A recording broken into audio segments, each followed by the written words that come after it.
Sir నమస్తే sir. నమస్కారం అండి. సో ఒక స్టాండప్ కమెడియన్ అనుదీప్ ఆయన పేరు. అయితే పవన్ కళ్యాణ్ గారి గురించి, ఆయన పిల్లలు అండ్ వైఫ్ గురించి, ఆఖరికి రామ్ చరణ్ గారి గురించి కూడా చాలా వల్గర్ గా మాట్లాడడం జరిగింది కామెడీ చేసే ప్లేస్ లో. సో దీన్ని మీరు ఏ రకంగా చూస్తారు? వాడు అనుదీప్ కాదు, అవులేగాడు. వాస్తవంగా రాజకీయ నాయకులు ఒకరిపై ఒకరు విమర్శలు చేసుకుంటూ కాలక్షేపం చేసుకుంటూ ఏదో క్యారెక్టర్ అసాసినేషన్ చేసుకుంటూ బతుకుతుంటారు. అంత నీచంగా తయారైపోయింది రాజకీయం. ఆ రాజకీయాల్లో స్టాండప్ కామెడీ కూడా తీసుకొచ్చి విధవలా మారిపోయాడు అనుదీప్ అనేవాడు. వాస్తవంగా పర్సనల్ విషయాల జోలికి ఎవడు కూడా వెళ్ళకూడదు. స్టాండప్ కామెడీ కాదు, ఒక ఆర్టిస్టే కాదు, ఇంకొకటే కాదు, రాజకీయాల్లో ఉన్నటువంటి ఈ దరిద్రులే కాదు.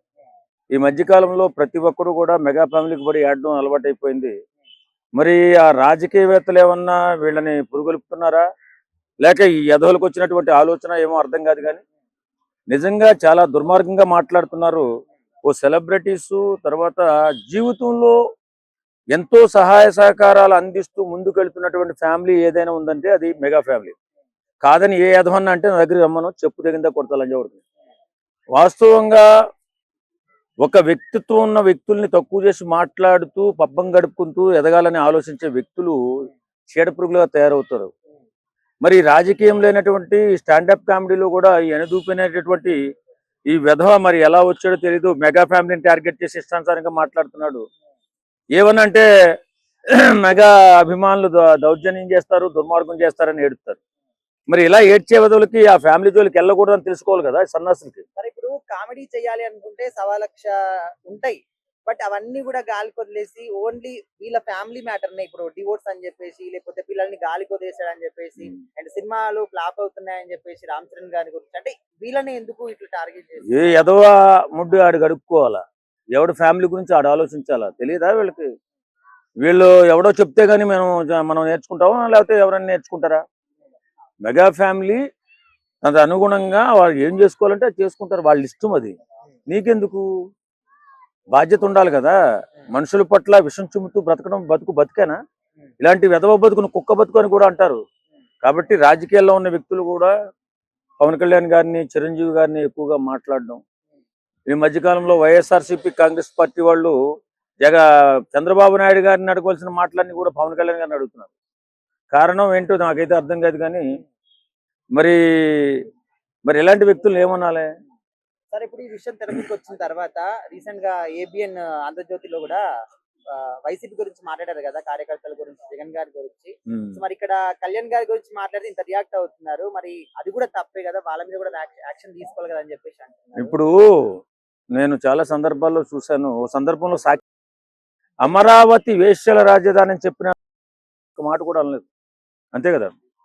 ఇప్పుడు ఈ మాట్లాడినటువంటి వైఎస్ఆర్సీపీ కాంగ్రెస్ పార్టీ ఛానల్ కానీ, వైఎస్ఆర్సీపీ కాంగ్రెస్ పార్టీ నాయకులు కానీ అమరావతి లాంటి ప్రదేశాన్ని వ్యభిచారులు సంచరించే ప్రదేశం అని చెప్పినప్పుడు ఆ విధవను తీసుకెళ్లి జైల్లో కూడా వేయలేదు. అలాంటి సన్నాసి ఎదవలు వైఎస్ఆర్సీపీ నాయకులు.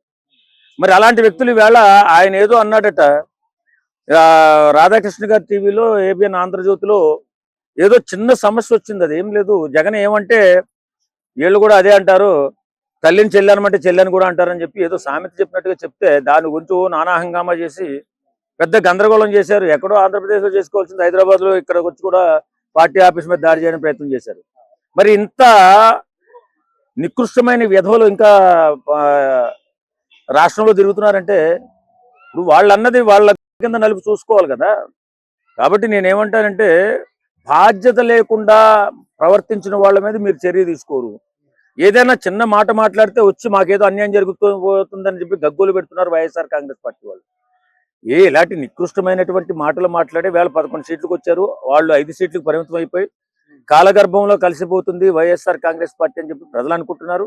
సరే, ఇప్పుడు ఏదైనా కానీ అసలు అది ఏ విషయమైనా, అది సినిమాలు కావచ్చు, లేకపోతే రాజకీయాలు కావచ్చు, లేకపోతే పర్సనల్ కావచ్చు, ఏదైనా కూడా అసలు కళ్యాణ్ గారిని టార్గెట్ చేయడంలో వీళ్ళ ఉద్దేశం ఏంటంటారు? ఏం లేదు. అనతి కాలంలో వీళ్ళు పాపులారిటీ ఇవ్వాలంటే కళ్యాణ్ గారిని టార్గెట్ చేయాలి.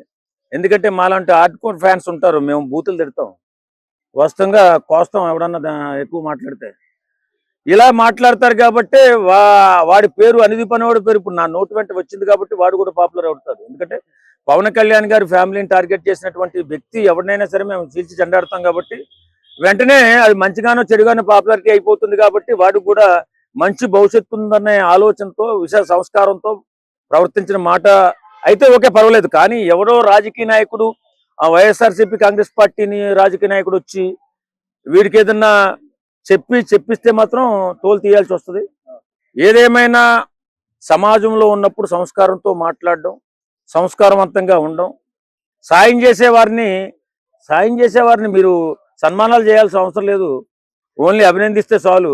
కాబట్టి మెగా ఫ్యామిలీ అనేది సాయానికి ముందుండేటటువంటి ఫ్యామిలీ. ఎవడో కాదన్నా అవునన్నా. కొంతమంది కుక్కలు ఎదవలు మాట్లాడుతూ ఉంటారు మెగా ఫ్యామిలీ గురించి చాలా చెడ్డగా.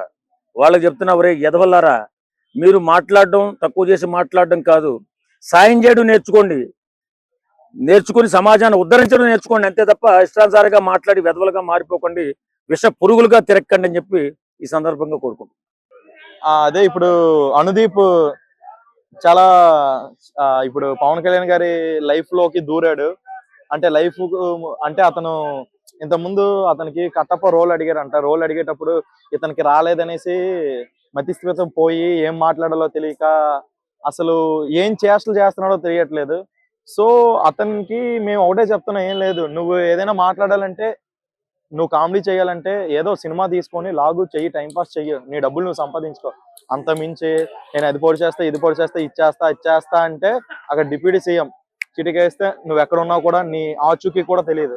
బట్ అతని మంచితనం వల్ల నీకు ఇప్పటి వరకు ఎవడేం అనలేదు. సో నేను నీకు చెప్పింది ఏంటంటే, నీ పని నువ్వు చేసుకో, అంత మించి అది చేస్తా ఇది చేస్తా అంటే ఒప్పుకోరు ఎవడైనా. ఇప్పుడు నువ్వు చేసిన తప్పుని చూపిస్తున్నా. యాజ్ ఎ ఆర్టిస్ట్ గా నేను ఏం చెప్తాను, ఒక ఆర్టిస్ట్ నేను పొగుడుతాను. బట్ ఒక ఆర్టిస్ట్ తిడతానంటే ఎంత ఏదో పని చేస్తే తిడతానో అది అందరికీ తెలుసు, నీకే కాదు, హోల్ మీడియా మొత్తం తెలుసు.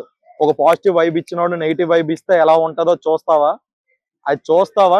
నీకు చూపిస్తా, ఇప్పుడు కాదు, నీకు వన్స్ నువ్వు ఛానల్స్ అన్ని తిరగరాయి, నువ్వు ఛానల్స్ అన్ని తిప్పు, ప్రతి దాంట్లో ఇదే వీడియో వస్తుంది. నేను నెగిటివ్ టాక్ ఇస్తే ఎలా ఉంటుందో నీ ఆచూకు కూడా కనిపించదు. ఎందుకంటే నేను ప్రతిదీ పాజిటివ్ వైబే ఇస్తాను. నెగిటివ్ వైబ్ లో చూడాలని అనుకోకు, అది విశ్వరూపం, అది శివతాండం అంటారు కదా, అలానే ఉంటది. కొంచెం ఒళ్ళు దగ్గర పెట్టుకొని నీ పని నువ్వు చేసుకుంటే నీకు మంచిది, అందరికీ మంచిది.